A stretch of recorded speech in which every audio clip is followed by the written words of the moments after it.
Si t'es skinny fat, oublie tout ce que t'as entendu. Tu dois pas faire de prise de masse, tu dois pas faire du cardio tous les jours. Ce que tu dois faire, c'est perdre du gras tout en construisant du muscle. Dans cette vidéo, je vais t'expliquer tout ce que tu dois mettre en place pour atteindre cet objectif.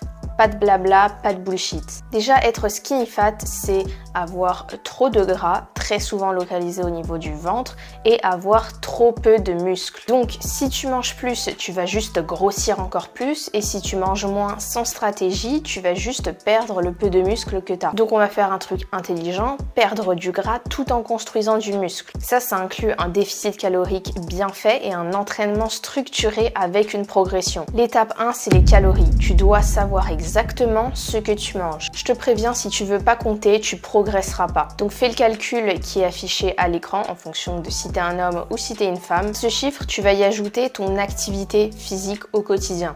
Donc choisis le bon multiplicateur en fonction de si t'es plutôt sédentaire, actif, très actif, etc. Ne surestime pas ta dépense. Ok, donc maintenant tu as exactement combien de calories tu dépenses chaque jour. Ce que tu veux, c'est être en déficit calorique. Donc il va falloir que tu enlèves des calories à ce total. Enlève environ 300 calories. Maintenant, parmi les calories, il y a les glucides, les protéines et les lipides. En termes de protéines, tu veux viser 1,8 g par kilo de poids de corps. Donc si tu fais 70 kg, tu veux à peu près 126 g de protéines. Pour te donner une idée, 100 g de poulet, c'est 22 g de protéines, 2 œufs, c'est 12 g de protéines et un yaourt grec, 10 g. Donc par exemple, dans une journée type, tu pourrais très bien avoir quelque chose comme ça. Le matin, 3 œufs et un yaourt grec, le midi, 150 g de poulet et le soir, 150 g d'une viande que tu préfères. On sera à peu près sur ton total de protéines. Pour le reste, donc les glucides et les lipides, je te conseille de pas trop te prendre la tête. Complète le reste de tes calories qui te restent une fois que tu as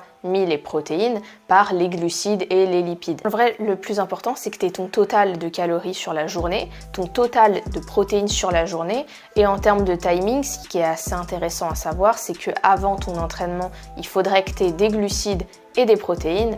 Après ton entraînement, que tu aies un repas assez complet avec glucides, protéines, lipides de préférence, mais ça n'a pas besoin de venir tout de suite après l'entraînement. Tu peux attendre 2-3 heures largement. Et en vrai, c'est vraiment tout ce dont tu as besoin pour perdre du gras côté alimentation. Pour compter tes calories et les macros, tu as juste à télécharger une application, que ce soit MyFitnessPal ou Yazio par exemple. Dès que tu manges ou que tu bois quelque chose, tu le pèses, tu le rentres dans l'appli et c'est réglé. Oui, c'est une habitude à prendre, mais tu vas voir, ça prend vraiment pas tant de temps que ça. Maintenant, on passe à l'entraînement. T'es skinny fat, donc tu as assez peu de masse musculaire, ce qui veut dire que tu peux prendre de manière très significative du muscle avec 1, 2 ou seulement 3 séances par semaine. Si tu veux vraiment être optimal, je te conseille d'en faire 3, mais si tu as un doute quant à ta motivation à tenir ce rythme-là, encore une fois, tu feras des gains significatifs vraiment avec 2 séances par semaine. Donc pars sur 2 séances si ça te semble beaucoup plus tenable pour toi. Si tu es sur du 3, tu peux faire le lundi, le mercredi et le vendredi. Si tu es sur du 2, tu peux faire le lundi et le jeudi par exemple.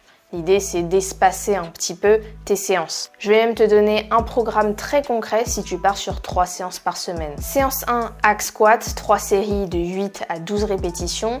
Chest press, 3 séries de 8 à 12 répétitions. Tirage vertical, 3 séries de 8 à 12. Élévation latérale, 3 séries de 10 à 15 répétitions. Et leg curl assis, 3 séries de 10 à 15 répétitions. Pour ta séance numéro 2, RDL, 3 séries de 8 à 12 reps. Tirage horizontal cette fois, 3 séries de 8 à 12. Élévation latérale de nouveau, 3 séries de 10 à 15. Leg extension, 3 séries de 8 à 12. Crunch à la poulie, 3 séries de 8 à 12. Et enfin, pour ta séance numéro 3, hip thrust, 3 séries de 8 à 12 répétitions, du high incline, aussi 3 séries de 8 à 12, extension triceps à la corde, 3 séries de 10 à 15 reps, curl biceps assis, 3 séries de 10 à 15, élévation mollet, 3 séries de 10 à 15 reps. Si tu copies-colles ce programme, crois-moi, tu auras des résultats impressionnants. Pour le temps de repos, au début, tu vas apprendre la technique, tu auras assez peu d'intensité, donc tu pourras te contenter de 1 minute, 1 minute 30 entre tes séries. Mais quand tu maîtriseras tes mouvements et que tu augmenteras ton intensité, que tu iras de plus en plus proche de l'échec musculaire, tu pourras plus te contenter de ce genre de temps de repos. Il faudra que tu montes 2, 3, 4 minutes. C'est absolument nécessaire si tu veux que tes séries restent efficaces. Ce que je veux au début, c'est que tu sois obsédé par ta technique, que tu filmes toujours tes exercices